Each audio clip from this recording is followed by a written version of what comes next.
자, 오늘은 너무 유명한 분을 한 분 모셨습니다. 전혀 아니에요. 자, 일단 소개하기 전에 나오지 마시고요. 일단은 한국에서 이제 만화를 하는 사람, 일러스트 하는 사람들한테는 굉장히 기감이 되고 있고, 그리고 많은 분들이 알고 계시는, 그리고 주목하고 계시는 작가님이죠. 최재훈 작가님 모셨습니다. 안녕하세요. 안녕하세요. 반갑습니다. 완전 어색한데. 일단 너무 유명한 분이시긴 한데 그래도 안 유명하다. 처음 나오셨으니까 본인 소개 한번 부탁드리겠습니다. 저는 만화를 기반으로 애니메이션, 일러스트, 전시 그리고 책을 만들기도 하는 네. 최재훈이라고 합니다. 반갑습니다. 네. 아, 박수 치는구나. 아, 예, 칠 때도 있고 제 마음인데 이게 마음에서 우러날 땐 칩니다 가끔씩. 이게 너무 바쁘시더라고요. 맞아요. 아니 그게 네. 좀 작년 말부터 좀 정신 없어졌어요. 이래저래 일이 많이 들어오시는 거군요. 그렇죠. 그래서 확실히 그 BTS 파급력이 너무 굉장해서 그 은총을 받고 있죠. 그 얘기도 좀 이따 하도록 하죠. 네네. 네. 만화랑 일러스트, 애니메이션 작업 등을 하시고 계신 거예요. 지금 네네. 커리큘럼 지금까지 작업하신 걸로 봤을 때는 이제 좀 오래 되셨어요. 이제 많이 하셨는데, 근데 그래서 이제 여기저기 작업하신 걸 제가 다 찾아보고 했는데 또 인터뷰 중에 이런 얘기가 있더라고요. 그러니까 유어만화랑 인터뷰를 하셨던 것 같은데 개인 사이트나 그 질문입니다. 개인 사이트나 SNS를 보면 만화뿐만 아니라 일러스트레이터로 활동하는 등 다양한 분야에 관심이 많다. 프로필에 적은 코믹 아티스트, 일러스트레이터, 퍼블리셔라는 소개도 인상 깊다라는 질문에 뭐 지금은 생각이 다를 수 있겠지만 그때는 이렇게 쓰셨어요. 프로필을 그렇게 쓴 이유는 생존과 연관돼서다. 만화가 작업의 중심이지만 웹툰을 연재하는 게 아니고 그림이 관련된 여러 일을 하다 보니 한국에서 출판 만화나 예술 만화를 하려다 보면 다방면의 일을 해야 생계가 유지되고 시너지가 생긴다라고 답을 하셨었어요. 근데 이게 모든 활동들에만 그만큼의 가치가 다 있겠죠. 애니메이션도 그렇고 일러스트도 그렇고 만화도 그런데 우선적으로 만화를 하고 싶어서 이런 활동들을 같이 하고 있다라고 이렇게 저는 그렇게 이해를 했어요. 네. 지금도 그러신지 어떠신지. 지금도 그렇죠. 그러니까 아마 그리고 이 포지션 이 포지셔닝은 아마 계속 가져가게 될 것 같아요. 그러니까 그게 왜 그러냐면 네. 아까 저기 그 유어만화 인터뷰에서 발창하신 것처럼 네. 한국이라서 그런 것 같아요. 한국이라서.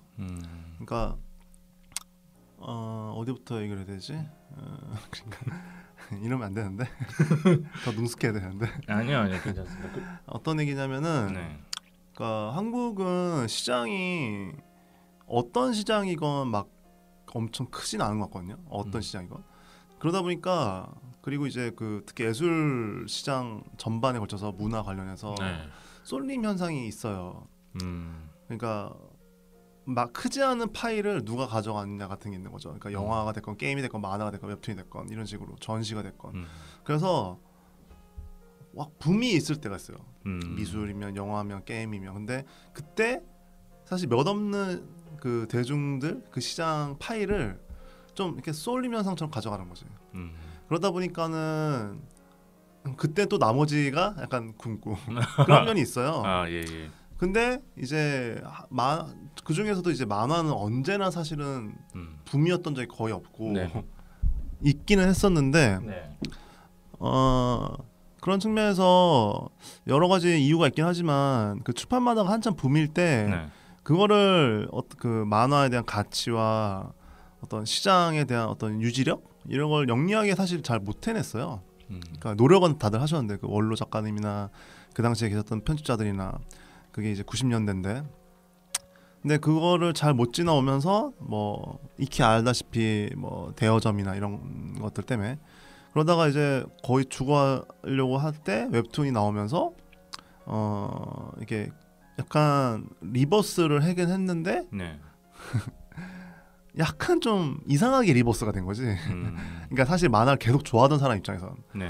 그러다 보니까는 막 이렇게 부랴부랴 이제 좋은 작가들도 웹툰에 이식되고 스스로 그리고 뭐 그런 좋은 작가가 등장하기도 하고. 그러니까 사실은 어쨌건 좋은 기회가 많아져가지고 좋긴 했죠. 근데 이제 그 웹툰 시장이 너무 커지면서 반대로 아시겠지만 웹툰 시장이 갖는 특성이 있어요. 근데 이거는 되게 만화 미학이랑 연관돼 있는데 스크롤로 수직으로 내려가는 그 하드웨어가 주는 강력함 때문에 자연스럽게 거기에 걸맞는 서사가 있어요. 근데 예를 들면 출판 만화 형태는 이제 이렇게 시선 이동이 좌와 우로 이동되면서 감정 요소가 더 다양하게 서사를 담을 수 있거든요. 네네. 근데 이건 되게 너무 긴 얘기니까 여기까지 하고. 근데 그런 측면에서 그 웹툰 시장에서 원하는 서사를 하다 보면 당연한 거지만 그 작가들, 그러니까 사람들은 되게 다양한 걸 원하잖아요. 그리고 자기 자신도 되게 다양한 걸 하고 싶고. 근데 거기에 안 맞는 사람들이 너무 많아지는 거예요. 점점. 너무 사실은 웹툰이 갖고 있는 특성 때문에 그 좋은 게 있지만 그러다 보니까 근데 그 중에서 이제 제 주변 친구들 저를 포함해서 생겼던 거죠. 그래서 근데 이런 거요. 웹툰을 할 수는 있지만 즐겁지는 않은 거지. 그러다 보니까는 이제 다시 질문으로 돌아와서 이제 그러다 보니까는 어떤 일이 벌어졌냐면은 뭐든 해야 되는 상황인 거예요. 그러니까 생계를 하려면 다른 알바를 하거나 아니면 무슨 회사를 다니면서 작업을 할 수는 있지만 그러기에는 너무 사실 한편으로는 그 이제 무기력해지는 게 있는 거죠. 그래서 순수하게 이제 그 작업만 가지고 먹고 살기 위해서 노력하려면은 사실은 그림으로 할 수 있는 거의 모든 걸 하게 돼요. 근데 그 안에서도 이제 세부적인 분류가 있는데 우선 그 전에 얘기를 하자면은 그 생계를 위한 일을 할 때와 순수하게 작업을 해서 버는 것에 대한 교차점이 생겨요. 지망생들도 그렇고 저도 그랬고 네. 그게 이제 예를 들면 회사를 그만두고 작업해봐야지 해서 회사에서 번 돈 가지고 모아놨다가 2, 3년 버티면서 한번 해보는 거죠. 시도를. 아니면은 짧게 알바하면서 남은 시간에 작업하면서 버텨가면서 하는 타입이 있고 그 두 가지가 크게 있는데 근데 그게 2, 3년 하다 보면은 되게 현타가 와요. 그죠. 왜냐면은 작업도 잘하는 것 같고 나름 연락도 오고 이래저래 하는데 내가 알바를 하거나 회사 다니면서 벌었던 돈에 비해서 말도 안 되게 적은 거야. 그러다 보니까는 이제 웹툰을 지금 제외하고 얘기하는 거예요. 네. 그러다 보니까는 다들 자기가 틀렸다고 생각해요. 자기 2, 3년 됐을 때 이건 뭔가 어디가 잘못됐다. 근데 잘못되지 않았거든요. 이게 재밌고 특별한 얘기일수록 그걸 알아주는 사람은 점점 오래 걸려요. 되게 쉽고 편한 얘기일수록 사람들이 금방 그걸 좋아해 주지만 대신에 또 그만큼 질릴 수도 있지만 네. 그런 측면에서 자기가 뭐 그래도 특별하거나 좀 재밌는 걸 혹은 뭐 흔하지 않은 뭔가를 하려면은 당연히 사람들은 그걸 좀 불편해해요. 이게 뭐지? 하면서. 근데 그 과정이 필요해요. 내 세계를 알려주는 과정이. 근데 그게 시간이 걸리는데 그 버텨가는 시간 속에서 아까도 얘기했지만은 우선은 그 내가 틀렸다는 기분이 계속 들고 왜냐면 현실적으로 뭔가 해결되는 게 없으니까. 그렇죠. 그러다 보니까는 이거를 버텨가는 과정에서 사실 여러 가지 일을 하게 돼요. 예를 들면 저는 어린이 교과서도 한 적이 있거든요. 정말로 지금 그리시는 그림체랑은 안 어울리는데 이 그림체 전혀 아니에요. 그야말로 최선을 다한 저의 귀여움. 네. 말도 안 되게 그런 것들을 하는 시기가 있었어요. 근데 당연한 거지만 이건 아니다 하면서 다 그만뒀죠. 그러니까 돈은 없어도 한번 해보자라는 시기가 와요. 근데 그때 얼마나 오랫동안 잘 버텨 나가느냐가 핵심인데 이제 그런 측면에서 의도치 않게 근데 이런 거 있었어요. 이제 기본적으로 제가 맨 처음에는 애니메이션 감독을 하고 싶었거든요. 근데 애니메이션은 너무너무 더 힘들어요. 만화보다. 그렇죠. 그래서 이것도 나중에 뭐 더 길어지니까. 근데 그래서 만화는 맘만 먹으면은 단편 만화 같은 거를 한 달에 하나씩 할 수 있으니까. 그래서 그걸 하면서 이제 어떤 뭐랄까 일종의 자신감을 찾아가는 과정에서 만화는 어쨌건 되게 모든 게 있으니까 거기에 이야기, 철학, 문학, 건축, 패션 이런 게 다 있으니까 이거를 기반으로 해서 다른 것도 재밌게 할 수 있겠다는 생각이 들더라고요. 그래서 사실은 전시를 할 때도 그렇고 일러스트 할 때도 그렇고 어떻게든 이거를 잘 보여줄 수 있는 방식이 뭘까 고민한 것도 있었어요. 단순히 버리도 버리지만 그러니까 사실 한국에서 만화라는 게 아직도 사실 터부시되는 게 있어서 많이 나아졌지만 만화 하면 되게 멋있는 거다라는 것에 대해서 알려주고 싶은 마음도 있었거든요. 그러면서 또 다양하게 하게 됐죠 좀. 그러니까 저랑은 완전 반대쪽으로 생각하신 거네요. 저는 지금 회사를 다니면서 그럼 뭐 천천히 하지 이렇게 생각하고 이렇게 포지셔닝을 한 거고 작가님은 이제 완전히 그 막 그림 어쨌든 그림이라는 것을 직접 그리는 것을 매개체로 해서 이제 모든 활동들을 연관시켜서 할 건데 그 중심에는 만화가 있다. 이렇게 맞아요. 올인한 거죠. 근데 당연한 거지만 저도 한 달에 벌이가 한 푼도 안 되는데 버틸 수는 없잖아요. 네. 이게 교집합이 되는 시기가 항상 있어요. 이렇게 겹치는 시기가 누구나. 근데 그걸 누구는 빨리 끊고 누구 길게 가져가고 이제 성인수 작가님 같은 경우는 좀 길게 가져가고 있는 거죠. 예. 아니면 회사는 계속 할 수도 있는 거고. 네, 뭐 그렇군요. 역시 이분은 한번 말을 딱 시키면 길게 나오기 때문에 얘기가. 예, 제가 완전 그 투머치 인포메이션 그런 타입이라. 근데 재밌어요. 전 매번 와서 이렇게 사석에서 대화할 때도 매번 재밌게 듣고 있거든요. 이게 좀 잘라주세요. 제가 네. 말을 하면서 이럴 때가 있어. 멈춰 재훈아. 속으로. 아니야.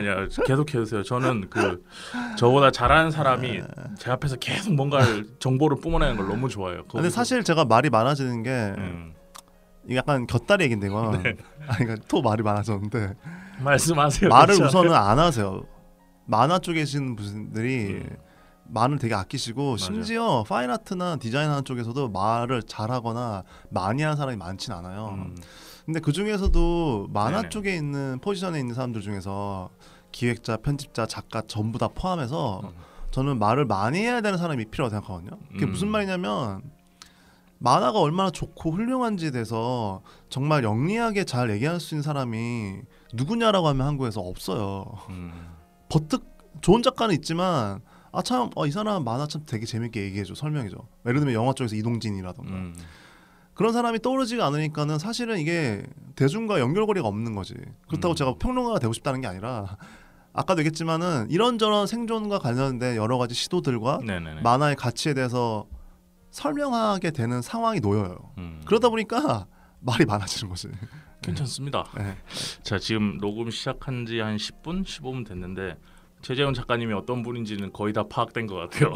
만화를 중심에 두고 그림과 관련된 여러 가지를 하시고 하다 보니 이런 거에 대해서 자기 PR을 많이 하다 보니 이제 본인이 생각하기에는 말이 좀 많아지셨다라고 생각하는 것 같은데 오늘 말 많이 해주십시오. 오신 김에. 근데 어렸을 때부터 말 많았어요. 그럼 어릴 때 얘기를 좀 들어가 보죠. 어릴 때부터 만화를 좋아하신 거죠. 그쵸. 언제 자기가 만화 보고 있었던 게 제일 먼저 기억나는 게 언제입니까? 그러니까 제가 제일 선명하게 기억하고 있는 최초의 그 만화에 대한 애정은 저희 세대가 다 그렇겠지만은 우선 드래곤볼이었어요. 네. 드래곤볼이 이제 제가 초등학교 때 잡지를 보면서 너무 충격을 먹었죠. 그리고 초등학교 2학년 때였다. 초등학교 2학년 때 그야말로 만화 좋아하게 됐고 네. 낙서도 그때 시작하게 됐죠.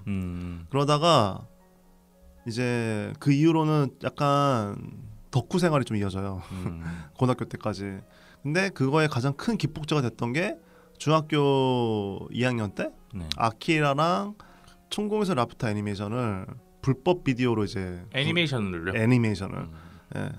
오토모가 치료 아키라랑 미야자키 하야오의 천공에서 라퓨타를 불법 비디오로 보게 됐는데 그걸 그 두 개를 다이렉트로 봤어요. 6시간 정도를. 진짜 약간 침 흘리면서 봤죠.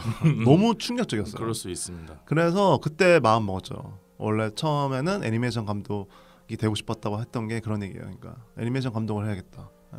저도 원래 애니메이션 하고 싶었었다가 네네. 가봤다가 이건 도저히 아닌 것 같다라고 싶어서 나온 케이스인데 그러면 미야자키 하야오 애니메이션 중에서 라피ュ타를 제일 좋아하세요? 지금도? 그렇진 않아요.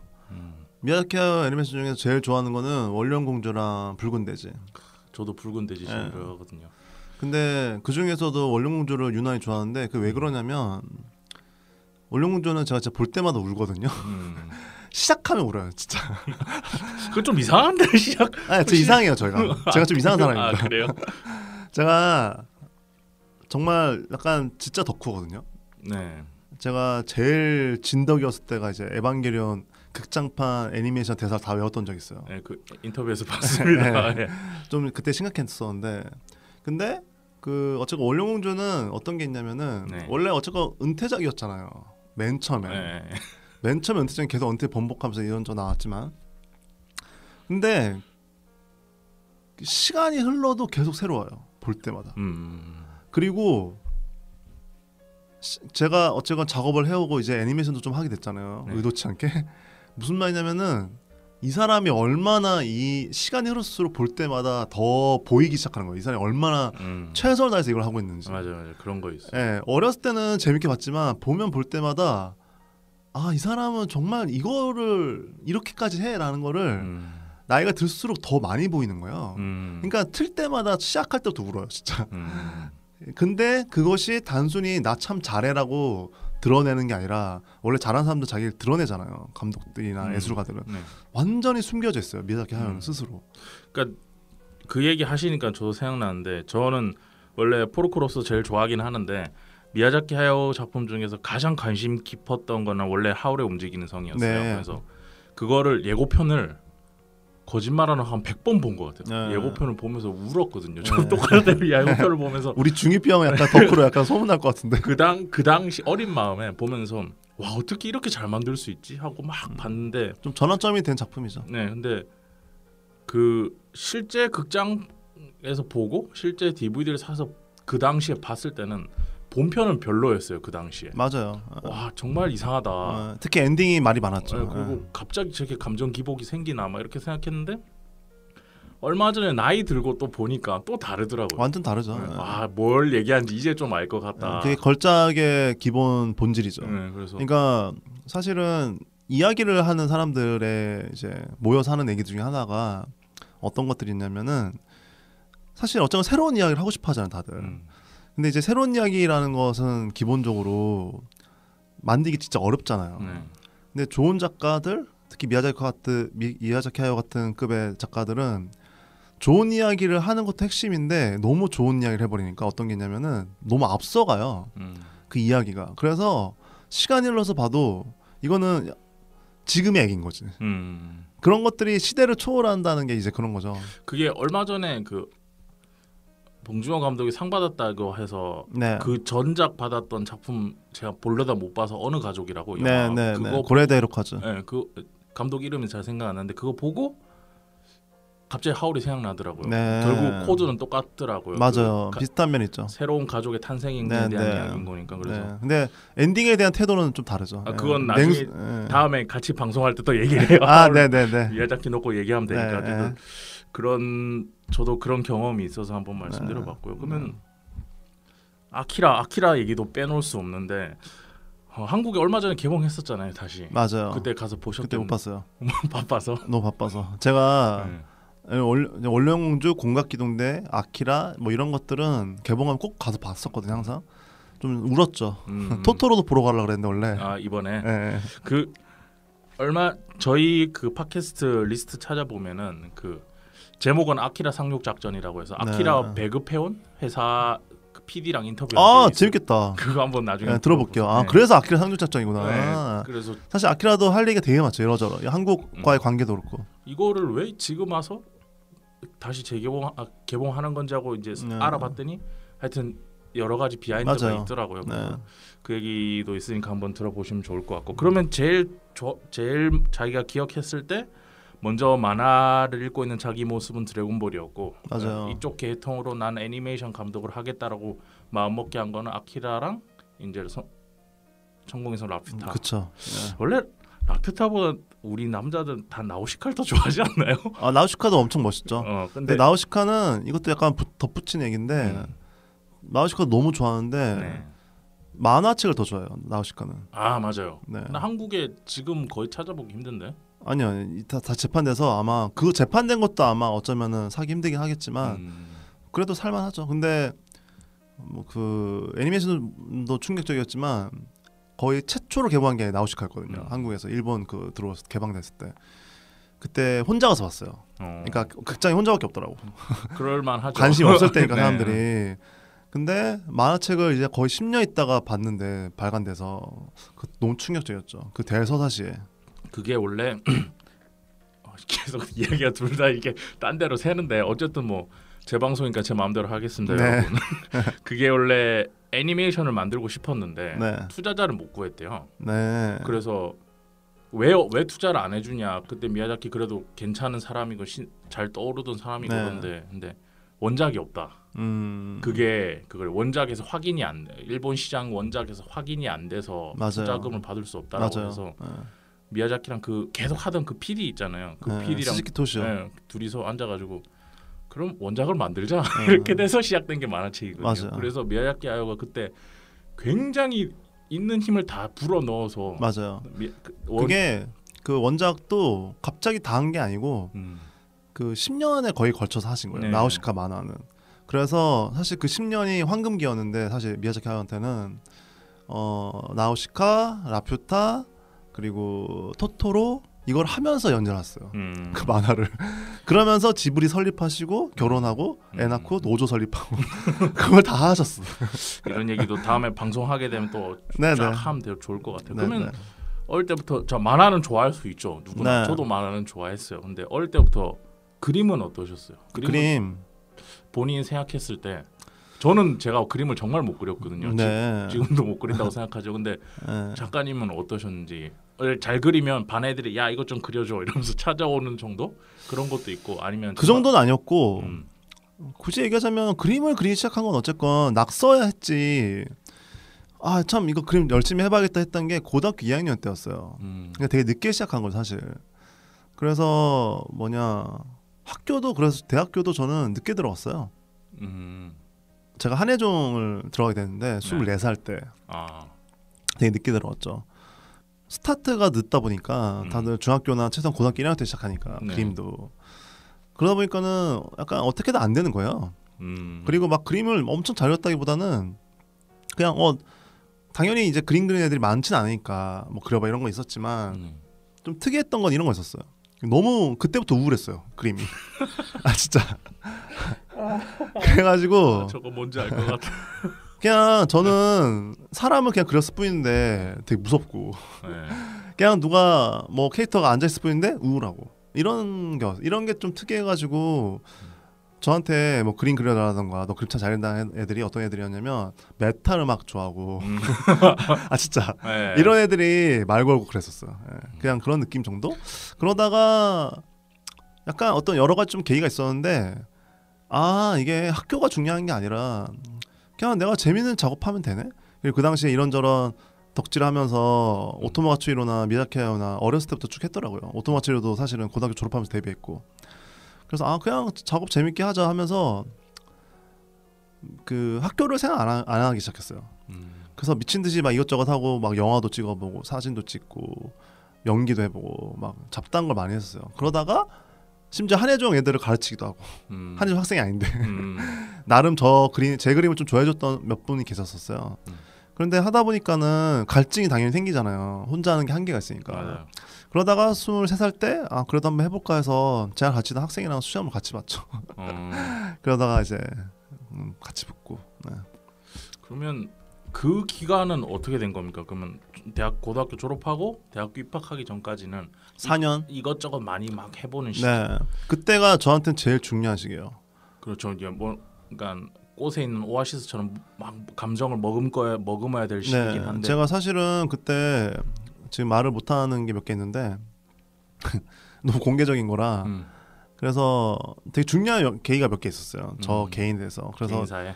그래서 20살 때 고등학교 졸업하면 삭발을 했어요. 뭐 몇 가지만 얘기하자면 원래 출가를 하려고 했어요 제가. 예. 진짜. 뭐 그럴 수 있죠. 왜냐면은 약간 그때 중2병이니까 또 그런 건데 좀 정말 나는 누구고 그리고 우리는 어떤 삶을 살아야 될지 이런 거에 관심이 많았거든요. 그리고 사실은 좋은 작품엔 그게 다 있잖아요. 미야자키 하야오도 그렇고 아니면 다른 소설이나 제가 어렸을 땐 책을 많이 봤었거든요. 보고 있으면은 언제나 핵심이 죽음은 무엇이고 나는 누구이며 우리는 어떻게 되는지 이런 것들이 항상 있는 거예요. 그러다 보니까는 제 개인사랑 겹치면서 이제 어떡할까 하다가 추가 생각하고 막 이랬었는데 어쨌건 결국에는 나는 만화를 해야겠구나. 왜냐면 만화라는 거는 한 개인이 다 다루잖아요. 애니메이션만 해도 혼자 다 못하고 스텝들이 필요하고 그리고 영화도 그렇고 네. 소설은 혼자 하지만 그림이 없고 그러다 보니까는 만화가 너무 약간 천직이었어요. 딱 그 순간 그걸 깨달았을 때 딱 삭발을 하고 이거를 미친 듯이 하자 하면서 그때 정말 뭐든 보고 뭐든 그리고 뭐든 다녔어요. 그러면서 3, 4년을 채우니까 아카데믹한 걸 배우고 싶더라고요. 예, 그래서 충분히 뭔가 의도한 건 아닌데 준비됐다고 느꼈던 것 같아요.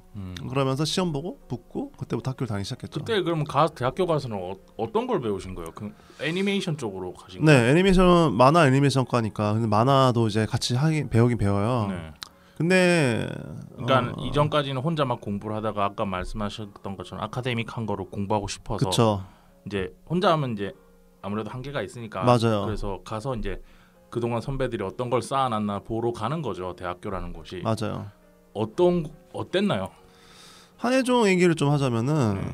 사실은 다른 학교 친구들 얘기 들을 때도 좀 비슷한 감정이 드는데 한국의 대학교 전체 시스템은 모두가 지금 저거로 돌리는 발언을 하게 될 것 같은데 저. 너무 잘라 드릴게요. 너무. 자르지 마세요. 네, 자르지 마시고요. 사실 대단한 얘기를 하려는 게 아니라 그렇게 좋은 교수님들이 계시지 않아요.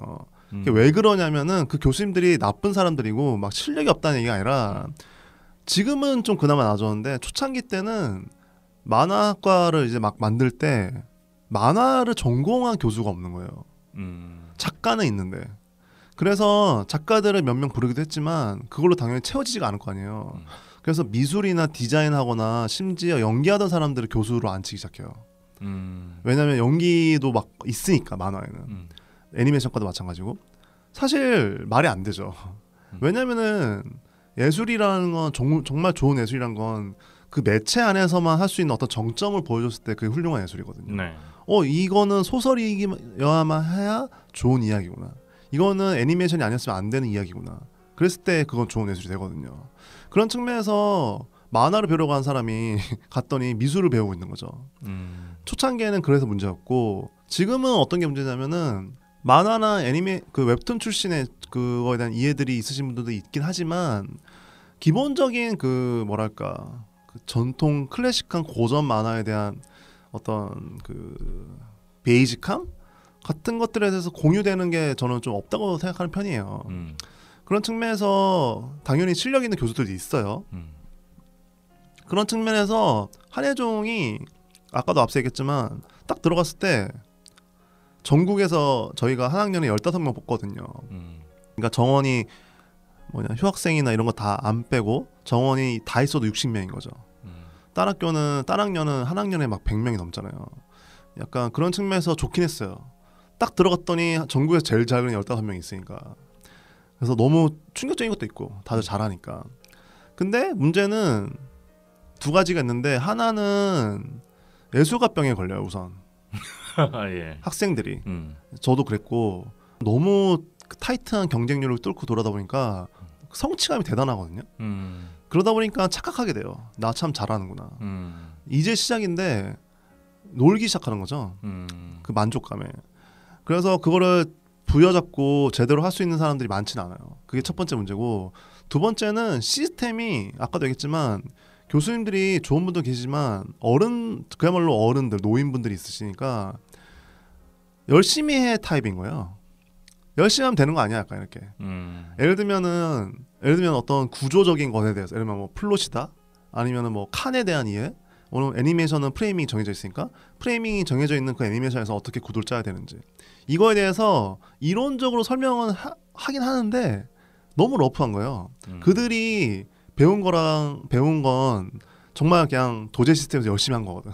그러니까 되게 잘하세요. 근데 체화가 돼 있는 거야. 그러다 보니까 말로 학생들한테 설명하기를 너무 못하는 거죠. 본인은 잘하는데. 그러다 보니까는 학생들은 예술가병에 걸려 있고 교수들은 말을 잘 못하고 그냥 열심히 이거 왜 안 돼? 이렇게. 그쵸. 근데 이렇게 부쩍 따라 해요. 근데 그게 잘 안 되는 거죠. 막 불협화음이 너무 심한 거죠. 그런 시간을 3, 4년 보내니까 컨디션이 안 좋은 거예요. 졸업할 때 다들 그 예술가로서의 컨디션. 그러다 보니까 사실은 고민이나 문제들이 많았죠. 예. 실제로 그래서 취직하거나 뭐 어떤 회사 들어가거나 이런 사람들이 뭐 상관없는데 스튜디오를 차리거나 근데 개인 작가로서 나온 사람들은 고민이 되게 많은 시기들이 있었죠. 예. 그리고 더 나아가 다른 학교 분들 친구들도 얘기를 들어보면은 비슷한 문제들이 항상 있더라고요. 지금도 그렇고. 그래서 그런 것은 참 아쉽죠. 그러면 앞에 좀 특이한 케이스긴 한데 대학교를 바로 가지 않고 한 3, 4년 정도 자기만의 공부 시간을 가지고 네. 그러고 나서 말씀하셨듯이 대학교에 가서 이제 그동안 일과 만화를 그리면서 쌓아놓은 여러 가지 기록이나 이런 것들은 이제 아카데믹하게 공부를 하신 거잖아요. 그 과정 전체를 봤을 때 좀 총평하자면 자기가 지금 와서 봤을 때는 어떤 것 같아요? 만화에 대해서? 네, 그 전체적으로 봤을 때 이게 좀 질문이 너무 러프할 수도 있는데 뭐 그게 어떤 영향을 미치는 것 같다라든지 아카데믹한 것과 그렇지 않은 것에 네, 대해서 네. 아카데믹하다는 게 저는 정말로 이런 걸 배우고 싶었어요. 뭐냐면 역사적 만화, 그러니까 만화 역사에서 서구권이건 동양권이건 그 딱 역사적 순간이라고 할 만한 몇 페이지가 있거든요. 이 페이지는 딱 보면 알아요. 몇몇 고수들은 이 페이지 참, 그러니까 이 참 만화 역사에서 중요한 페이지라는 말을 한다는 게 아니라 참 이 페이지는 그때 굉장했지 그 당시에 이런 게 있거든요. 영화도 그런 게 있잖아요.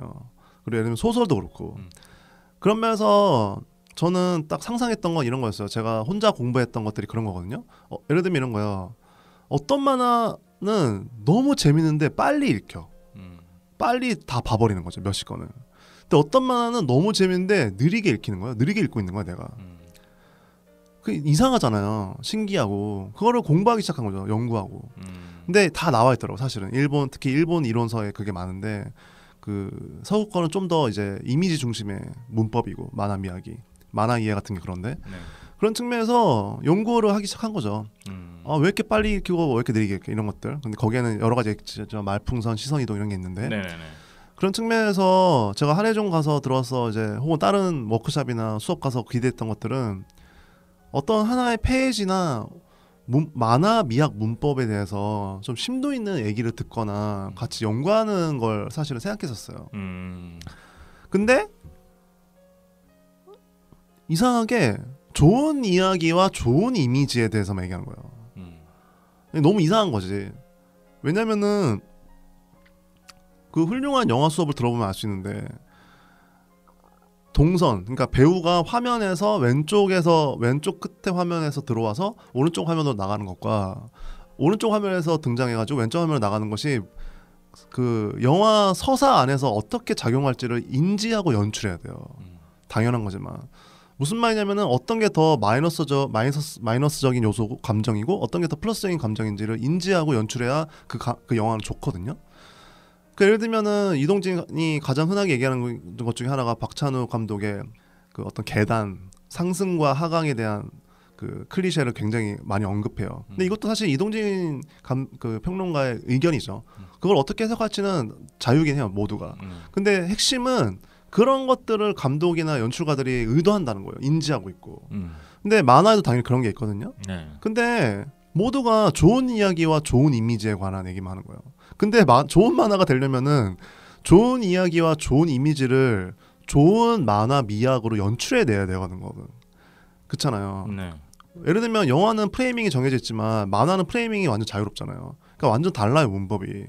근데 이런 거에 대한 얘기를 하는 사람이 너무 없는 거예요. 그래서 이거 왜 뭐지? 이상하다고 그렇게 느끼죠. 왜냐하면은 제가 덕질하면서 특히 일본은 서사가 중심인 미학이니까 그거를 공부하다 보면 거기에는 그래도 조금이라도 언급되고 많이 나오는 미학들인데 한국 내에서는 교수님이나 평론가들 중에서 이런 것들을 얘기하는 사람이 많지는 않은 거예요. 거의 없고. 그런 측면에서 좀 이상했죠. 아쉽고 뭐야 왜 이렇게 이거 알려준 데가 없지? 알겠습니다. 그런 아쉬움이 있었죠. 그리고 이게 이 긴 시간 이제 공부를 하다 보면은 이제 작가님도 분명히 있으실 것 같아서 제가 이 질문을 드리는 건데 자기 그림을 발견하는 순간이 있어요. 내 거, 요거는 내 거다 이런 느낌이 들고 내 거 뭔가 내 그림 나만의 그림이라는 게 뭔가 발견해내는 계속 그리다 보면 이거 그려보고 저거 그려보고 하다 보면 이제 발견되는 순간이 있는데 어떠세요? 그때가 좀 기억나십니까? 그 발견되고 뭔가 자기만의 것들이 킵되는 순간들이. 그쵸. 기억이 나죠. 그게 뭐 작업하시는 분들이나 사실 이야기도 그런데 그림도 그렇고 사실 되게 여러 단계예요. 그러니까 여러 단계가 있고 그 여러 단계가 기억이 나죠. 그러면 그게 사실 세부적으로 따지면 너무 많고 근데도 최근으로 치면은 제일 기억에 남는 순간이 흑백과 컬러에 관한 거였어요. 제 그림 안에서도. 그러니까 20대 때 가장 중요했던 그 상승 그 계단을 한 단계 올라가는 것 중에 하나가 뭐였냐면 어떤 그 인체 훼손? 그러니까 그 감각에 대한 것을 깨달았을 때였어요. 그림 안에서. 그러니까 무슨 말이냐면은 제가 어떤 그 인체를 어떻게 다루는지가 저한테 되게 중요한 모티브가 됐었거든요. 제가 자세하게 말씀드릴 수 없지만은 큰 병을 2번 걸린 적이 있어요. 그래서 뭐 특히 어렸을 때 5살 때는 병원 생활도 오래 했었고 20대 때도 한 번 있었는데 그런 면에서 아 내가 인체와 어떤 죽음 이런 거에 관심이 많구나. 그리고 그래서 이런 그림들을 그리네. 이것이 이제 커넥션이 된 적이 있어요. 약간 인체를 왜곡하는. 그렇죠. 그래서 그거를 깨달은 거죠. 아 내가 이래서 이런 걸 좋아하는구나. 그러니까 그림은 계속 그런 걸 그려왔는데 제가 제 그림을 인지하게 된 거예요. 그러면서 좀 더 잘 다루게 된 것 같아요. 그러면 그러니까 그러다가 하나만 더 붙이자면 아까 맨 처음에 얘기했던 컬러와 흑백에 대한 계기가 한 번 있었어요. 근데 그것을 이제 30대 때 느꼈을 때 아 나는 어떤 한 장의 밀도 있는 그림을 그리기보다 어떤 하나의 상황과 어떤 그 현상을 전달하는 걸 더 좋아하는구나 라고 알았을 때 아 컬러는 사실 한편으로 마음 접었죠. 아 컬러 안 해도 되는구나. 나는 그냥 더 많이 그리고 더 많이 보여주자.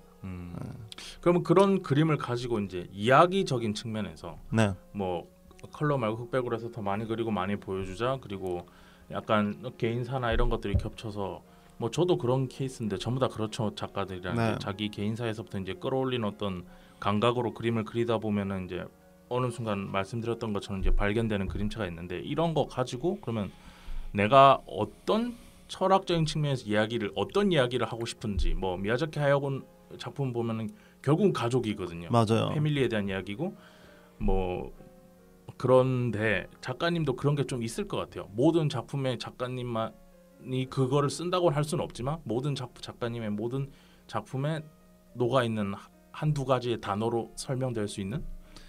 저는 그러니까 이렇게 아까 웹툰 시장 얘기할 때랑도 연결되는 건데 이건 네. 예를 들면 저는 우선 결론부터 얘기하자면 되게 마이너한 사람이에요. 여러 가지 측면에서. 그러니까 어떤 현상이나 모임이 있다고 해봐요. 네. 그러면은 거기서 뭐 예를 들면 인싸가 있을 거고 거기서도 아싸가 있을 거 아니에요.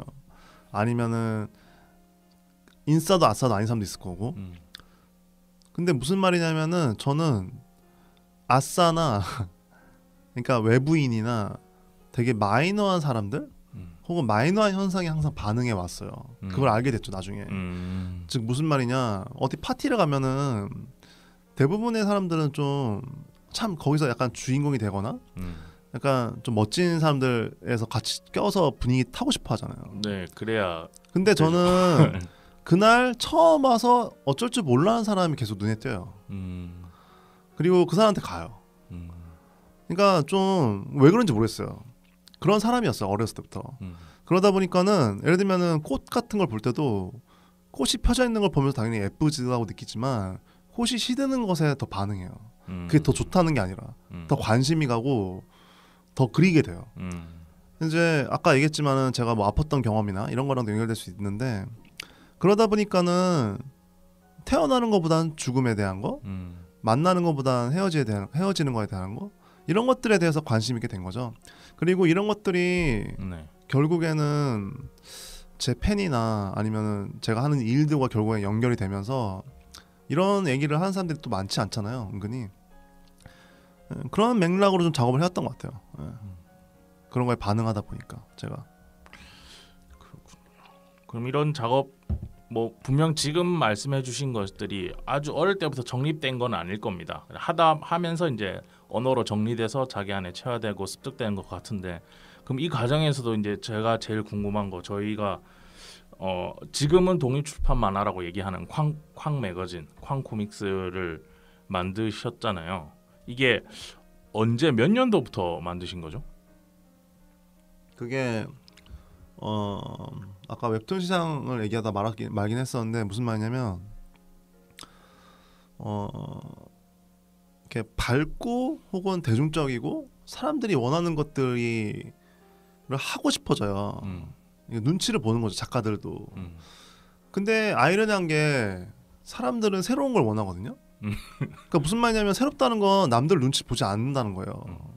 되게 어려워요. 그러니까 작가 지망생들이 작가 되기 힘들죠. 왜냐면은 어떤 클라이언트나 편집자건 기획자건 사람들이 이런 걸 원해라는 말을 듣게 되거든요. 자기가 하고 싶은 건 전혀 다른 건데 이 줄다리기를 어떻게 지나오느냐가 핵심이에요, 항상. 그런 측면에서 제 가장 친한 친구들 중에 한예종 졸업한 친한 친구들 3명이 있는데 그 친구들 이랑 모여서 처음 그 4명이 네. 누군지 얘기하기는 좀 그렇고 네. 뭐 있겠죠. 뭐. 네, 그 스타크래프트 모임이었어요. 처음엔. 아니, 모임이라기보단 미친 듯이 스타크래프트를 하는 애들이었어요. 이 4명이 2대2로. 그래서 근데 28살 때 되게 중요한 시기잖아요. 28? 네. 이렇게 살지 말자. 왜냐면은 너무 노는 거야. 작업도 했는데 하기는. 그래서 그 중에 한 명이 이름 얘기 상관없을 것 같은데 이규태, 권성우, 양은모라는 친구예요. 근데 권성우라는 친구가 그냥 가볍게 뭐 친구나 그 잡지나 뭐 만화 관련해서 만화는 공통적으로 다 좋아했거든. 한번 뭐 같이 만들어 볼까 이렇게 얘기해서 그래 우리 어차피 놀 거 뭐 이런 거 만들면서 놀자 하면서 그때부터 뭘 하게 됐냐면은 모이기 시작했어. 그냥 가끔 모여서 노는 게 아니라 주기적으로 모여서 작업 내기 하면서 놀았죠. 그게 몇 년도입니까? 2008년. 2008년부터 2009년. 그러면서 쾅 얘기를 이제 하기 시작한 거죠. 뭐 이름부터 해서 이름 얘기만 해도 엄청 났거든요, 사실. 엉망진창이었는데. 그렇죠. 네. 그래서 이름 얘기하고 철학, 그러니까 우리가 어떤 잡지를 만들 거만 거의 1년 동안 얘기했던 것 같아요. 4명 다 약간 고집쟁이들이라. 그래서 2009년에 그래 우리 이거 이러면 좋겠다 해서 쾅이라고 이름 짓고 돈이 있진 않았으니까 온라인에 그냥 그 출판 형태 플랫폼으로 우린 출판 만화를 좋아했으니까 예술 만화랑 그래서 그거를 이슈라는 곳에 올리면서 시작하게 됐죠. 자, 이 이야기는 잠시 쉬고 와서 네. 이어서부터 이제 쾅 얘기를 한번 해보도록 하겠습니다. 네.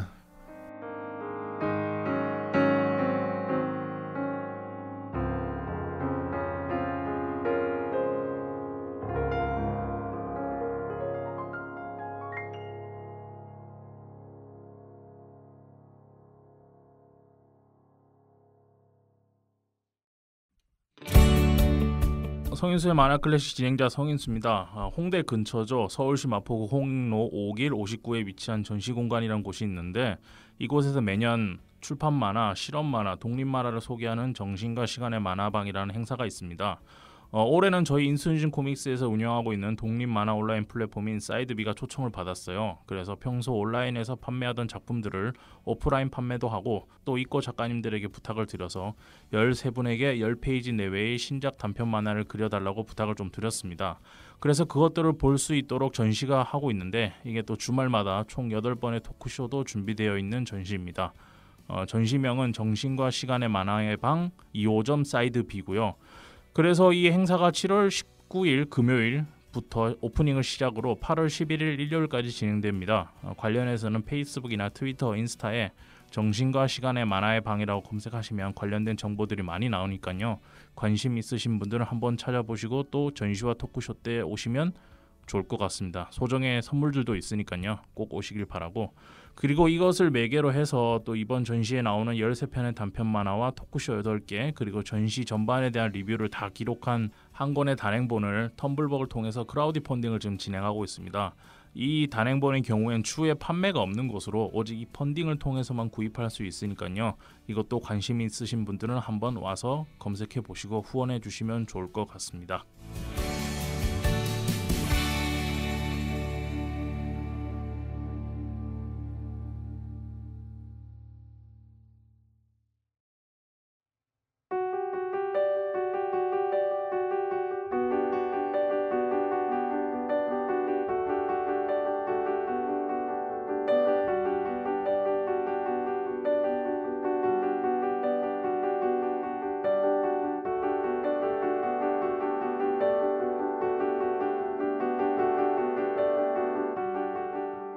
자, 잠시 쉬고 돌아왔습니다. 오늘은 쾅코믹스의 최재훈 작가님 모시고 1부에서는 작가님에 대해서 좀 알아보는 시간 가졌고요. 지금부터는 저희가 서두에 항상 작가님 이름 말하기 전에 말하는 쾅코믹스에 대해서 좀 얘기를 해보려고 합니다. 뭐 다들 그래요. 모임 같은 거 만들 때 마음 맞는 사람들끼리 뭐 저는 농구하다가 만나기도 하고 뭐 축구 저는 위닝 좋아하니까 축구 게임 하다가 만나기도 하는 것처럼 이제 스타크래프트 좋아해서 그 사람들끼리 얘기를 하는데 어쨌든 다 만화를 공통적으로 좋아하던 사람들이었고 네. 만화에 대한 생각이 있었고 그랬기 때문에 이제 쾅코믹스를 그때부터 이제 이름 정하고 이제 해보자라고 얘기한 것까지 들었습니다. 근데 아시겠지만 출판 만화가 그 당시에는 엉망진창이었죠. 사양 산업이거든요. 이제 없어지는 없어져 있었어요. 이미. 뭐그 인터넷으로 다 보면 되는데 왜 괜히 종이에다 아깝게 찍어내냐 이런 말까지 나올 정도로 실제로 들었던 얘기고.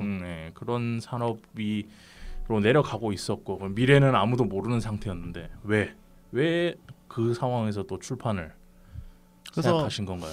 그래서 아까 그 웹툰 얘기 그러니까 연결해서 했어야 되는 얘기인데 네. 그게 무슨 말이냐면 모두가 한 가지만 할 수는 없거든요. 태생적으로 그래요. 이 세상은 그렇잖아요. 네. 모임을 하나 하더라도 말이 없는 사람이 있고 말이 많은 사람이 있고 그리고 연락을 잘하는 사람이 있고 연락 안 하는 사람이 있고 밥을 잘 먹는 애가 있고 밥을 안 먹는 애가 있고 회비를 잘 내는 애가 있고 회비를 안 내는 애가 있고 다 역할이 있어요.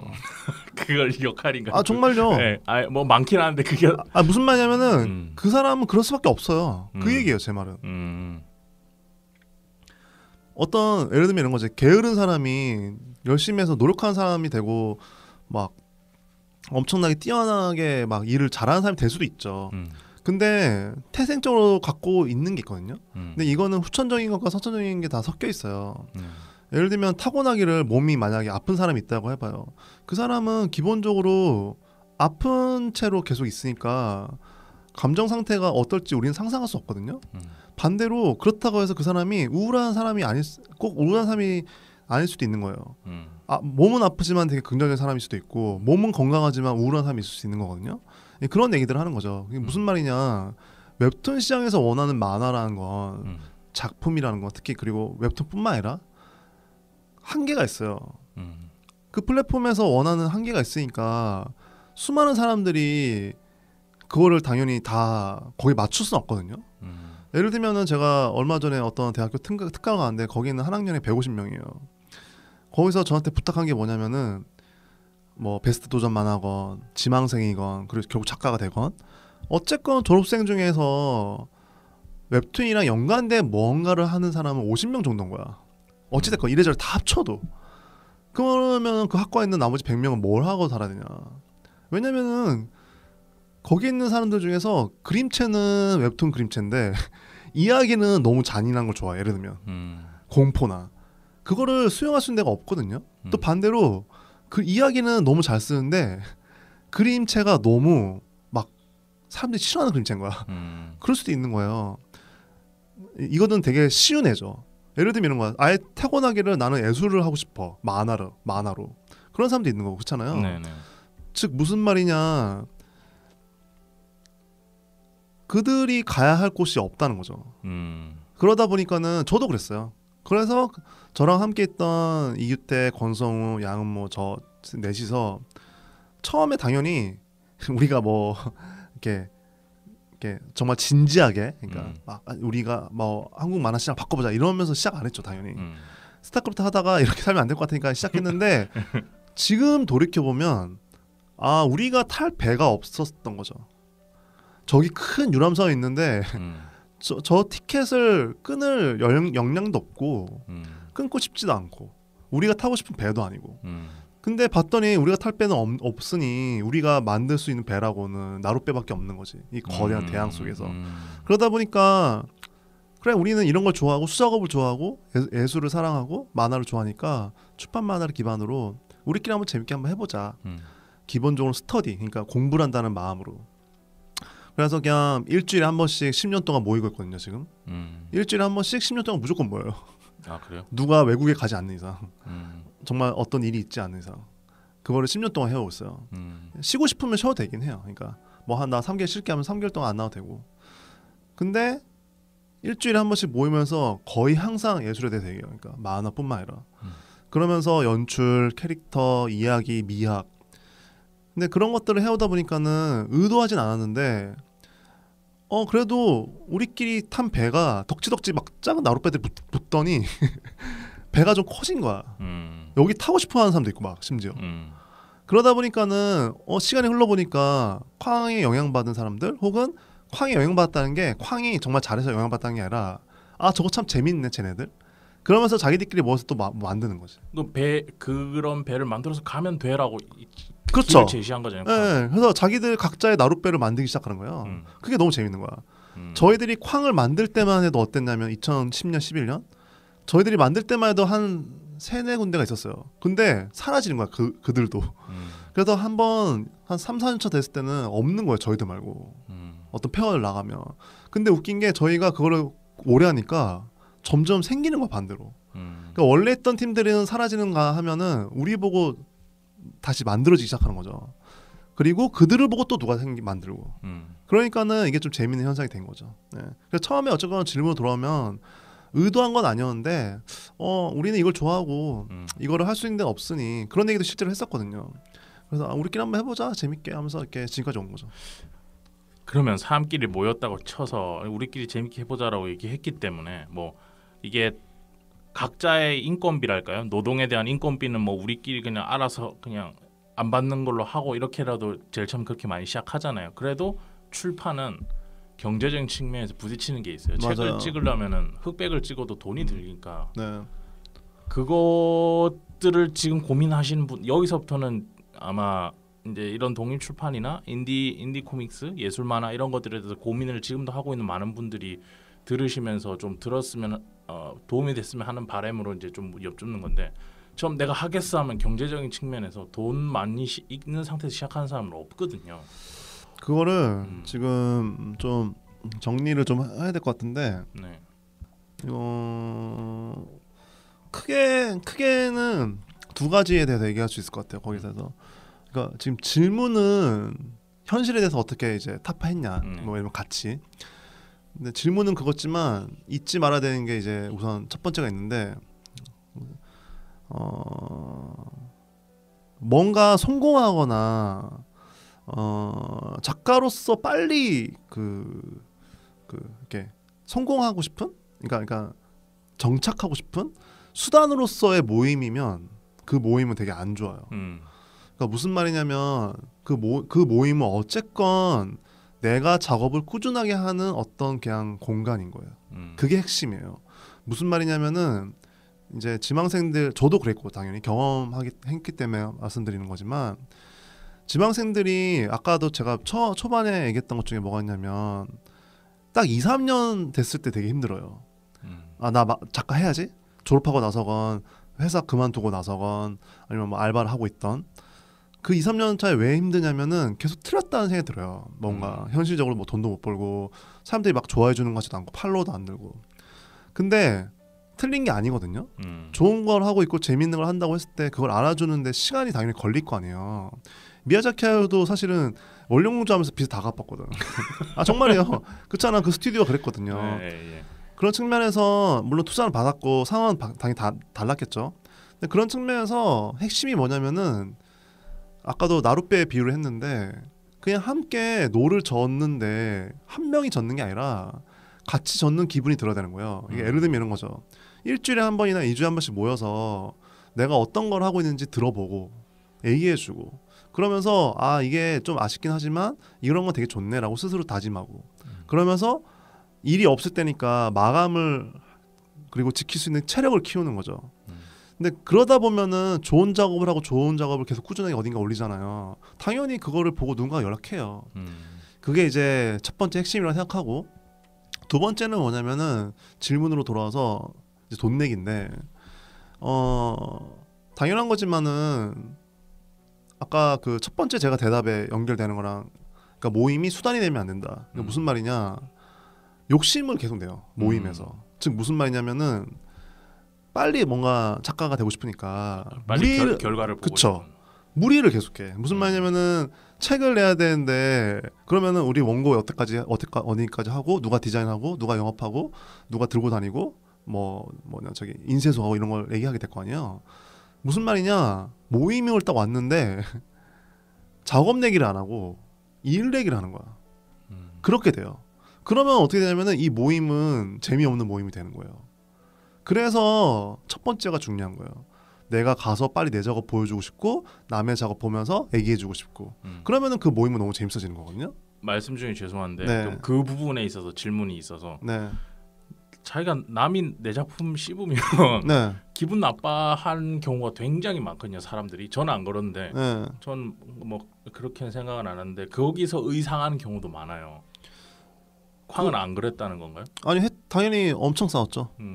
근데 돌이켜 보면은 잘 참았죠 서로. 그러니까 잘 참았다는 게 뭐냐면 좀 세게 얘기하자면 누군가가 내 거에 대해서 신랄하게 비판했잖아요.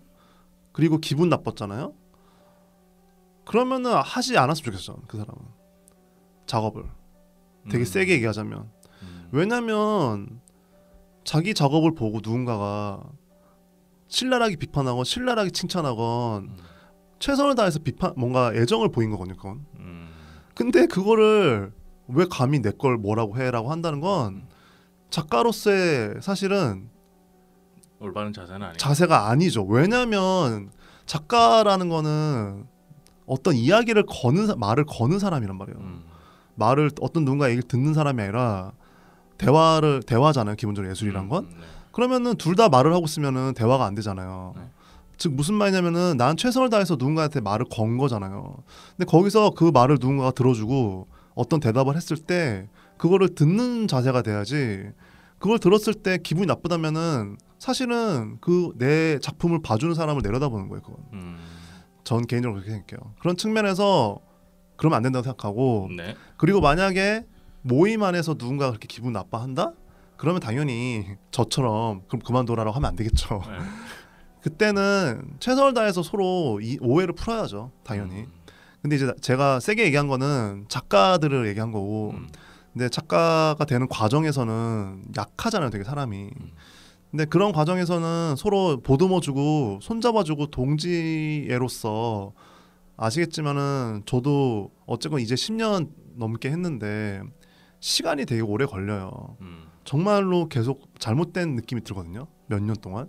근데 그때 그래도 일주일에 한 번씩 가서 얘기 들어주고 얘기해주고 그게 비판이건 칭찬이건 아 그래도 내가 뭔가를 하고 있네.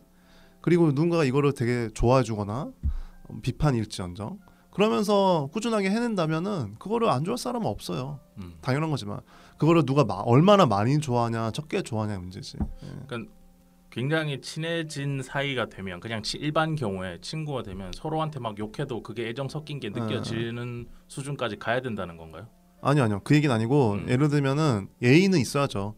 당연히 신랄하다고 해서 뭐 욕을 한다는 게 아니라 비난과 비판 그쵸. 합리적으로 얘기를 해야죠. 근데 되게 중요한 얘기 해주신 게 나 이제 돈 얘기 아직 못 하고 있는데. 네, 앞에 첫 번째 말씀해주신 거에서 질문이 생겼어요. 그 모임이 핵심이 저희 쾅이 시간이 흐르면서 의도하지 않았는데 그 모임이 오랫동안 이어진 이유가 세 가지가 있어요. 제가 개인적으로 봤을 때 첫 번째는 한예종 출신 4명 친구가 만들었잖아요. 그리고 나중에 이게 의도하진 않았지만 한예종 친구들이 좀 더 많아지니까 한 6명까지 되니까 문제가 되겠다 싶더라고요. 그냥 우리끼리도 재미도 없고 그래서 여러 가지 일들이 있었는데 최소한 절반은 다른 학교 출신 사람들을 채우기 시작했어요. 지금도 거의 반반인데 청강, 세종대, 고졸도 있고 그리고 어디냐 상명, 개원 그런 식으로 우선은 그 각 커뮤니티나 모임마다 색깔 있잖아요. 실제로 전혀 다른 학교 출신 분들이 오니까 대화가 훨씬 더 풍성해졌어. 예를 들면은 그 고졸 친구가 왔을 때는 그 친구는 아카데믹한 게 되게 부족했거든요. 그래서 해줄 수 있는 게 너무 많았어요. 그러니까 그 친구는 작업이 너무 생기가 있는 거예요. 대신에 어떤 과정을 안 거치고 되게 날것의 것을 하는 친구였거든요. 그러니까는 너무 재밌는 얘기를 해주는 거예요. 반대로 그 친구는 우리한테 너무 많이 배우고 아카데믹하니까. 근데 이런 교류가 알았죠. 이런 교류가 됐을 때 그 전체 씬도 좋고 우리 모임도 좋아지는구나. 그게 첫 번째고, 그러니까 다른 학교 출신. 두 번째는 남녀 성비를 맞추기 시작했어요. 그러니까 처음에 이제 남자 4명이었던 거잖아요. 스타크래프트 때문에. 근데 여자 작가들을 반반 채우기 시작하니까 지금은 반반이거든요. 어떤 적당한 긴장감과 A와 이런 것들이 훨씬 더 좋아지는 거예요. 그러니까 만약에 비판을 하더라도 A를 가지고 비판을 하는 거죠. 친구들끼리는 툭툭 던지게 되잖아요. 근데 그런 것들을 되게 자제하게 되는 거죠. 친한 친구가 있더라도 옆에 전혀 안 친한 사람이 이렇게 있으니까 A를 차리게 되는 거죠. 적절하게 친한 선을. 친구한테도. 그리고 세 번째가 뭐냐면은 나이도 이제 맞춰요. 그러니까 예를 들면은 우리가 나이가 너무 많잖아요. 네. 그러면은 나이가 좀 더 있는 사람 혹은 어린 사람들을 다 균형을 맞추려고 해요. 처음에는 그래서 저희보다 형들인 분들도 불렀었어요. 그런 것들이 이 모임이 건강해지는데 나름 역할을 했죠. 네. 알겠습니다. 충분히 이해했고요. 네. 자, 그래서 경제적인 측면으로 돌아가면 그래서 경제적인 측면으로 돌아가면 아까 하던 얘기가 뭐냐면 욕심낸다. 결과물을 빨리 내고 싶어한다. 즉 무슨 말이냐면 그래서 모임이 일을 하는 곳이 돼요. 그렇잖아요. 오늘 작업 뭐 했어 하면서 나 요즘 뭐 영화 뭐 봤어. 그리고 스토리 대사할 때 이런 생각하면서 했어. 이런 얘기 너무 재밌는데 너 인쇄소 갔다 오니까 어땠냐? 그리고 뭐 저기 그 친구랑 연락됐어? 마감했대? 이러면은 그 모임이 재미가 없어지거든요. 당연히. 당연한 거예요. 그건 사실 누구랑도 할 수 있는 거야. 그리고 누군가가 해줄 거고. 근데 이 모임이 특별해지려면은 내 이야기를 정말 진심으로 들어주고 누군가의 작품을 내가 진심으로 얘기해주는 쓸 때 그 모임이 특별해지는 거거든요. 네. 그런 측면에서 저는 조언을 해드리자면은 저도 돌이켜보니 그랬던 건데 그 지금 할 수 있는 걸 해야 된다고 얘기해요. 항상. 무슨 말이냐? 쾅도 처음에는 그래서 그냥 한 달에 10,000원씩 그냥 냈어요. 회비를. 그리고 아까도 얘기했지만은 돈이 없으니까 온라인에 그냥 올리기 시작했어요. 모아서. 마감이 중요하거든. 그냥 형식적인 마감. 왜냐면은 한 달에 하나씩 뭘 끝낸다고 해서 모였을 때 그 한 달을 기준으로 계속 굴러가는 거야 이 모임이. 그러면 작품이 한 달에 하나씩 나오잖아요. 그게 너무 재밌거든. 근데 그 작품이 그래서 작품이 쌓이잖아요. 그럼 자연스럽게 거기에 돈 주고 싶어하는 사람이 생겨요. 무슨 말이냐면은 예를 들면 지원 같은 거를 낼 수 있게 되는 거죠. 근데 이게 항상 앞뒤가 바뀌는 게 뭐냐면은 그 모임이 만들어지자마자 지원을 내거나 만들어지자마자 책을 내거나 맞아요. 만들어지자마자 전시를 내니까 그거 한 번 하고 소모가 되는 거예요. 왜냐면은 알거든. 이거 지친다. 그냥 한 달에 한 번씩 마음 편하게 와서 자기 작업 매개하면은 1년 2년 하면은 알아서 쌓이는데 쌓이고 그거에 돈 줄 사람들이 생기는데 전시 와주세요. 책 만들까요? 아니면 지원을 내면 지원 받거나. 근데 그거를 하기도 전에 다들 책 만들고 싶고 뭐 엽서 만들고 싶고 전시 나가고 싶고 이러니까 당연히 지치죠. 그리고 그거를 말려도 해요 결국. 왜냐면은 상상이 안 되니까. 얼마나 힘든지 그게. 얼마나 힘들고 얼마나 서로 속이 상하는지를 네. 상상이 안 되니까 우선은 해요. 근데 해야죠 뭐 어쩌겠어. 근데 개인적으로는 욕심이긴 해도 그러니까 욕심이라는 말보단 그냥 바라기를 그냥 좀 더 그 모임에서 자기 작업을 재밌게 꾸준하게 그냥 온라인은 공짜니까 꾸준하게 1년 혹은 6개월이라도 해보면 더 재밌다는 거를 알거든요. 그랬으면 좋겠죠 전. 자, 그런 이 쾅코믹스에서 이제 최재훈 작가님이 내신 책이 뭐 쾅 매거진은 계속 나오고 있었던 거고 매년. 그리고 개인 작품으로는 조용의 과정에 네. 이제 단편 모으신 게 있고 그다음에 꿈속의 신 1권이 있습니다. 여기 이제 이 파트 질문 준비하면서 뭐 조용의 가정은 이제 단편집이니까 이제 그렇게 설명이 될 거고 그동안 그리셨던 게 맞아요. 모인 단편집이라고 생각하면 되는데 그래서 제일 먼저 드리고 싶었던 질문이 꿈속의 신 2권 언제 나옵니까? 그것도 이제 네. 전 어떤 타입이냐면 제 작품을 다 좋아하는 타입이거든요. 그러니까 모자르고 아쉬운 게 없다는 게 아니라 아 이건 정말 안타깝다. 이건 너무 좀 다시 할 걸. 이런 타입은 아니에요. 네. 근데 그 중에서 그래도 하나 좀 아픈 손가락이 있다면 꿈속의 신인데 네. 꿈속의 신이 굳이 얘기하자면 전 제일 좋아하는 작품 중에 하나예요. 근데 그게 여러 가지 사정이 있는데 이거는 당연히 원고도 한 3분의 1 정도 돼 있고 이건으로 완결이거든요. 그 작품은. 근데 제가 못하고 있는 게 왜 그러냐면은 여러 가지 사정이 있는데 첫 번째는 우선 출판 만화를 연재할 곳이 없어요.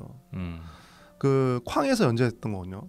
그 지원 받아가지고 1년 동안 그게 그래서 나온 게 1권이에요.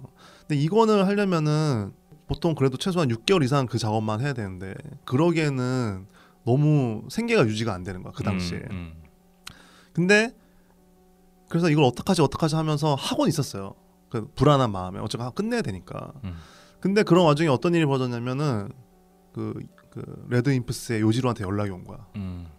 내가 앨범 만화를 낼 건데 만화 좀 해볼래? 라고. 그러면은 제 입장에서는 그걸 안 할 수는 없잖아요. 그렇죠. 근데 그때 이제 바뀌었죠. 제 삶이 또. 그 유아지 한우님이랑 뮤직비디오 만들고 이러면서 물밀듯이 이제 일이 들어오기 시작하면서 꿈속의 신을 할 타이밍이 계속 놓쳐지는 거예요. 그러면서 연재처가 없기도 했지만은 그런 여러 가지가 복합적으로 굴러가면서 사실은 아직 못 하고 있죠. 근데 어쨌건 개인적으로는 끝낼 거예요. 왜냐면은 개인적으로는 만화 미학에 있어서 나름 제 총체거든요, 그게. 그래서 어떻게든 이거는 끝내려고 하고 있죠. 그래서 언제 나옵니까? 그러니까 아니 팬이니까 또 보고 싶어서 그래요. 너무 사실은 제 팬들이 제일 만나면 물어보는 게 꿈속의 신 이건 보고 싶다고. 언제 나오냐? 그래서 지금 일정이 제가 내년 거의 가을까지 일정이 있어요. 빨리 안 나와도 되니까 일정만이라도 알고 싶어요. 마음은 항상 내년이죠. 마음은 항상 내년에 네. 연재한다. 근데 그게 안 되니까 아마 늦어도 2020년 겨울이나 2021년에 나오지 않을까요? 기대해 보겠습니다. 앞으로 자주 뵐 테니까 뵐 최선을 때마다 다하겠습니다. 뵐 때마다 쪼아야 되겠네. 네, 항상 죄송해가지고 이거는 뭐 모든 작품에 애정을 가지고 계신다 그랬는데 조용의 가정 같은 경우에는 저희 이제 사이드배도 입고가 돼 있어요. 네. 책 소개해 보니까 만화 잡지 쾅과 우주 사우나에 게재되었던 9개의 단편 만화를 모은 조용의 가정은 최재훈 작가의 출판 만화의 미학과 기능 이야기와 이미지의 결합에 대한 고민과 실험을 엿볼 수 있는 책이다라고 이제 소개에는 그렇게 돼 있더라고요. 여러분 꿈속의 신도 좋고요. 그리고 조용의 가정도 좋아요. 조용의 가정은 딱 책을 만지면 일단 묵직하다는 느낌부터 딱 들어요. 근데 그게 책이 묵직하다는 소리는 돌아다니면서 보지 말라는 소리거든. 그러면 이제 그만큼 안에서 뭔가 이렇게 고민하면서 봐야 될 것들이 더 있다라고 저는 생각해요. 되게 재밌는 표현이네요. 네. 저 바로크 그래서 일부러 종이 아트지로 무겁게 했어요. 돌아다니면서 보지 마라. 보면은 돌아다니면서 보면은 그 무슨 내용인지 아무것도 모를 거다. 좋네요. 그렇게 해서 그렇게 한 건데 그런 의미는 아니셨겠지만 어쨌든 조용의 가정은 조금 크고 꿈속의 신은 약간 굽한 느낌이더라고요. 좀 더 문고판처럼. 네, 둘 다 재밌으니까요. 자 사이드비에서 구입해 주시면 좋겠고요. 쾅 것도 이제 앞으로도 그렇고 계속 저희 입고 할 겁니다. 자 이제 그러면 아무래도 쾅에 대한 자체에 대한 이야기는 다음에 또 기회가 있으면 쾅 여러분들 뭐 한 명만 놓고 얘기하기에는 맞아요. 여러 사람 얘기를 해야 돼서 요런 보시구나라고는 할 텐데 여기서 쾅 작가들 중에서 제가 했던 말들이 마음에 들어하는 작가들 많을 거야. 서로 와서 그건 아니지 이러면서 이렇게 얘기할 수 있는 쾅이 그런데요.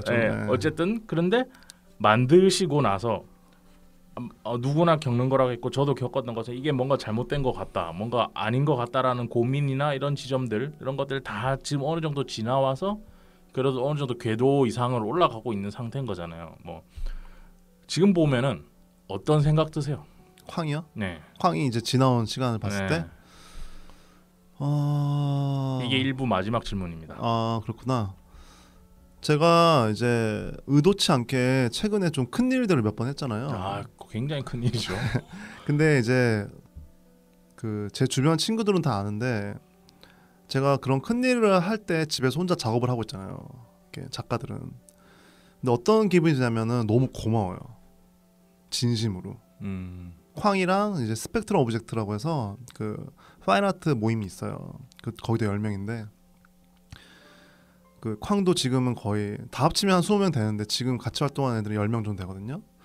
근데 이렇게 혼자서 이렇게 하다 보면은 너무 고마워요. 그냥 무슨 말이냐면은 아 내가 그들과 함께 일주일에 한 번씩 혹은 2주에 한 번씩 모이면서 만화 얘기하고 예술 얘기하면서 배우고 들어주고 함께 다독여주면서 이런 시간을 지내와서 내가 이렇게 되게 감사한 일을 하고 있구나 라는 생각이 들면서 진심으로 너무 고마워서 선물도 이제 그런 일이 끝나면은 선물도 사고 밥도 되게 거하게 사요.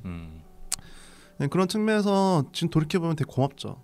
그리고 나서 반대로 이제 그 지망생들이나 제가 워크숍도 만화 워크숍도 하고 있는데 네, 그 얘기도 2부에서 할 겁니다. 네, 그 학생들한테도 항상 하는 얘기가 함께 동료로서 즐겁게 아까도 얘기했지만은 그냥 모여서 작업 내기 하다 보면 아마 좋은 일은 따라올 거라고 이렇게 얘기하는 편이거든요. 그런 측면에서 쾅이랑 스펙트럼 오브젝트를 생각하면은 항상 좀 고맙죠. 네, 기본적으로. 그렇군요. 아 오늘 원래 최지훈 작가님 모시기 위해서 저희가 녹음실 3시간을 잡았는데 얘기가 재밌어서 4시간 잡을 걸 그랬어. 안 그랬으면 쾅 얘기랑 작가님에 대해서 좀 더 집요하게 팔 수 있었는데 지금 딱 1시간 반이 지나가고 있는 상태라서 일단 1부는 작가님에 대한 얘기를 좀 하고 그리고 쾅 코믹스에 대해서 간략적으로 얘기하고 그것이 가지고 있는 의미와 앞으로 이런 자기만의 크루라고 할까요? 클럽 팀을 만들고 싶어 하시는 분들에게 조언될 만한 얘기 좀 들어봤고요. 자, 이분이 이것만 하시는 분들이 아닙니다. 하시는 분이 아닙니다. 이분이. 그래서 2부에는 일러스트 관련해서 사파, 일러스트 이런 거 관련해서 콜라보 작업했던 거랑 엄청 유명한 사람들이랑 많은 협업을 했죠. 애니메이션 관련해서. 그 이야기들은 2부에서 좀 들어보도록 하겠습니다. 오늘은 여기까지 하겠습니다. 감사합니다. 감사합니다.